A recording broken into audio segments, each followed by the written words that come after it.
Hello my friends, it's Isabella and welcome to my October TBR. I am so very excited for all of these books, but I do have to admit I think I'm being a little bit too ambitious. I have 12 books to talk to you guys about, so instead of October TBR, maybe it's just like a list of dark academia, gothic classic books that I want to get to in the month of October. But if I don't, it's fine. Maybe you'll find some books to add to your own TBR. I am so excited for all of these books and I'm so excited to talk about them because some are rereads, some are classics that I've been really wanting to get to for a long time. Some I've heard amazing things about and I cannot wait to get to them. Let's just get into them because they are a lot and I'm so excited to talk about them. The first book that I want to read for October is actually my Discord's buddy read, and it is The Atlas 6. Oh my god. Even if you're not on Book Talk like myself, you've probably seen this book doing the rounds all over Bookstagram and BookTube. Just like everywhere where books are talked about, The Atlas 6 has made an appearance. It's dark academia, it's magical realism, it's a group of dysfunctional adults fighting for initiation into a magical secret society. It's written by a woman of color. Come on now. Yes, this sounds amazing. Secret societies really butter my croissant, so I cannot wait to read this, especially because I'm going to be reading it with my found family. So it's going to be an amazing time. I cannot wait to delve into this story and meet all of these stunning characters. Come on now. Yes, this looks like Victor Vale from Vicious. I think I found my favorite character and I haven't even started, but yes, this is the very first book that I want to get to for October. Yes. Yes. This next book I am so excited for. I recently got it and it is Frankenstein as imagined by Junji Ito. Frankenstein is the story of this big, ugly, disgusting monster which I cannot stress enough is an angel, is literally a soft boy. The soft boy of the century. He invented soft boyism. Frankenstein is this story of love and society and how society treats people who are different, and also about daddy issues, sort of. Frankenstein is about so many things, but first and foremost, it is a story written by a 19-year-old woman called Mary Shelley. Mary Shelley? Yes. Role model. I am beyond excited to read Junji Ito's rendition of Frankenstein, but also I do want to reread the classic itself, so I also have Frankenstein, and this is a very special cover to me because this is from a new publishing company and they're called Augmented Classics. So if you scan the QR code that's inside the book, it comes to life. And I actually got sent this copy because guess who has her review of Frankenstein inside of a Frankenstein copy? Yes, it's me. I'm here. Mom, I made it into a book. So alongside the manga of Frankenstein, I also want to read Frankenstein or the Modern Prometheus. The next book that I want to read is this stunning book called Piranesi by Susanna Clarke. And I don't know much about it, but I do know that it's stunning. It's beautiful. Look at the end papers. Look at the book itself. Come on now. From what I've read, Piranesi follows this unreliable narrator, which I love unreliable narrators. They bring so much interest and so much mystique to a story, and it makes it so much more exciting to read because you don't really know what's going on. But it follows this character called Piranesi and he's stuck inside of this labyrinth, so he spends his days trying to map out the whole thing, and he finds out that there's one other person living with him called the Other. So as he starts trying to make sense of why he's stuck in this labyrinth and what the labyrinth actually is, strange things start to happen around him and he's just trying to understand it. And that's basically what I know about Piranesi. Sounds stunning, looks stunning, smells stunning. So I am very excited to pick this one up, and this is also one that was recommended by you guys, so I am beyond excited to see how I feel. I am not going to say that this is going to be a 5-star because apparently every time I say that I jinx myself. So nope. No jinxing here. This next book might be a little bit familiar to everybody. It is Ninth House by Leigh Bardugo.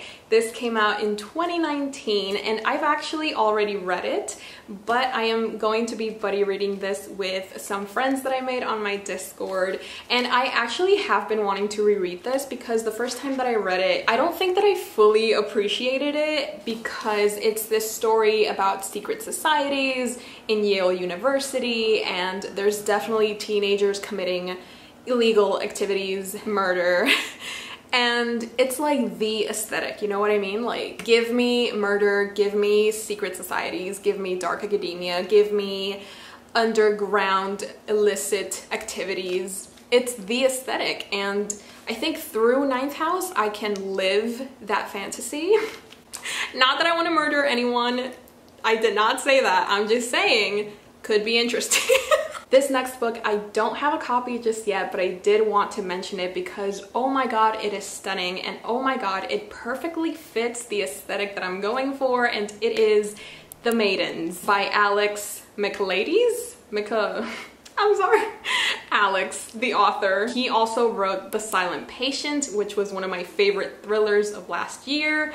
Oh my god, give me more. I love how he writes. I love how atmospheric it is. I love how it's one of the very few thrillers in which I did not see that twist coming, or like the ending completely caught me by surprise. There's this secret society of female students known as the Maidens, and apparently they have the hots for this Greek teacher. They would literally do anything for him. They would die for him and maybe even kill for him. There we go. There we go. Each of the books that I've mentioned have murder, secret societies, privileged, elite, universities. I mean, I think we're seeing a theme here. This next one, once again, I do not own it yet. Keyword yet. But I am so excited to read it because it is one of Books with Chloe's favorite books. She read it last year and she's going to be rereading it this year. So perfect, iconic, exactly, as Books with Chloe would say. And it is Bunny. I think it's this group of women that call themselves bunnies, so that's why it's called Bunny. And our main character, she's an outsider, but throughout the story she starts to get deeper and more involved with this and their illicit activities. I have heard that it's a little bit weird and it's a very polarizing book. You either hate it or you absolutely love it. So I cannot wait to see what category I'm going to be a part of. Hopefully I'm really going to enjoy it because throughout the years, I think Chloe and I have like a very similar reading taste. So I'm hoping that Bunny is going to change my life.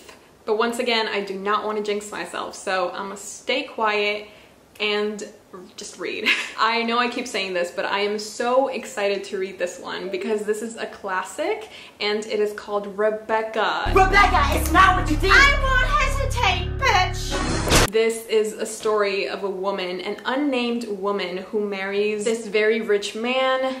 But when they move in together, they realize that they are being haunted by the spirit of his ex-wife. I love hauntings. I love bitter women who stay on Earth to curse the men who mistreated them. Also, I've heard that Rebecca was inspired by Jane Eyre, which was written by Charlotte Bronte. And if you know me, I love Jane Eyre. I relate to Jane Eyre so much. When I read earlier this year, one of my favorite classics. Come on now, Jane Eyre.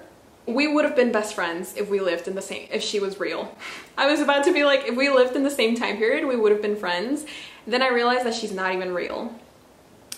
Cue sad music. What I've heard from Rebecca is that it's basically about this very damaged girl with daddy issues. Also, I don't know if you know this about me, but I do love me some Taylor Swift. And Taylor Swift said in an interview that one of her new songs called Tolerated, which is also one of my favorite songs, she says that it was inspired by Rebecca because she was reading it and she was like, damn, this woman is being mistreated and she's doing everything she can to please her husband and all he does is tolerate it. And Taylor Swift said that there have been so many times where she felt the same way, so she dedicated a whole song to Rebecca. Swifties, deranged women, daddy issues. Come on now, I have to read Rebecca. This next book is not spooky, it's not dark academia, but it is a retelling of Greek mythology.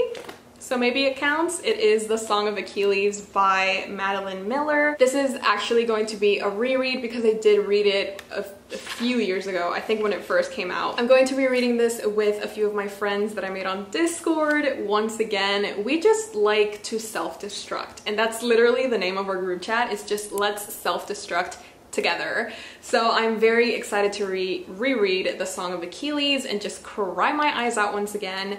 I do know that it's been making the rounds on Book Talk and everybody's been loving it and crying, and just seeing everybody lose their absolute marbles over The Song of Achilles has made me really want to pick this back up and properly annotate it. As you can see, I only have a few tabs and I didn't write in it either, so I can't wait to relive this. If you don't know yet, The Song of Achilles is the story of Achilles and Patroclus, and we're just following Achilles and Patroclus and their friendship, and it's just a lot, and I can't wait to relive this and lose my will to live.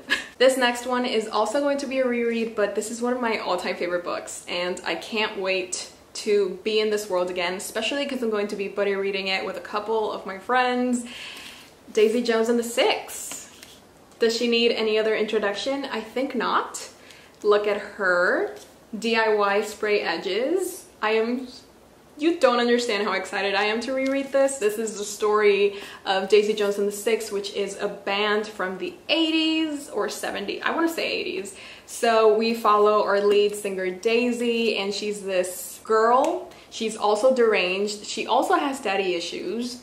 Once again, seeing a theme here, but we just follow the story of this band and how they disbanded, and it's told in a very interesting way because it's like interviews. If you haven't read Daisy Jones yet, I would actually recommend that you pick up the audiobook because it's a whole other experience. It has a cast full of characters, like every character has a different voice actor, and it's amazing. It's so immersive and such an exciting experience. So I would definitely recommend the audiobook for those of you who haven't read it. I will probably listen to the audiobook as well as read it physically, just because I want to read my annotations as I'm rereading this for the third time. So yes, this is the last book that I want to read in October, and it's actually a book that I am being forced to read because this is the newest favorite book of one of my closest friends, Vanny. If you know, you know. And it is Six Crimson Cranes. There we go. Stunning book, stunning book cover. All I know is that this is a retelling of The Swan Princess with a Chinese twist. I'm terrified to read this book because if I don't like it, I think I'm about to lose a friend.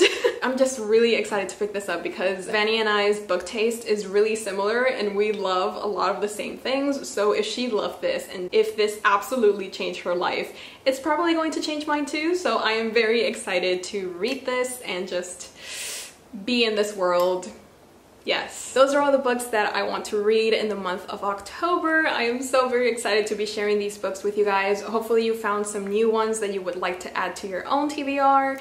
If there are any other books that you think I would really enjoy to read in the month of October, please leave them down below because, you know, I may have an overly ambitious TBR, but that's not going to stop me from adding 20 more.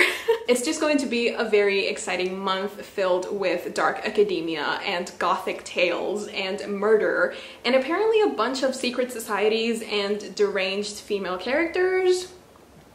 Amazing. So I hope you guys enjoyed. If you're still here, leave this emoji to start getting into the spooky vibes and the spooky mood, and also to know that you're a fellow simper. I love that. You get 100 brownie points. I hope you guys enjoyed. Remember to stay hydrated, do a little something for yourself today, and maybe tell someone that you love them, you know? You never know who might need to hear that. Once again, thank you so much for watching. I hope you enjoyed, and I will see you next time. Bye! Hey Jimmy, you nice. Keep going.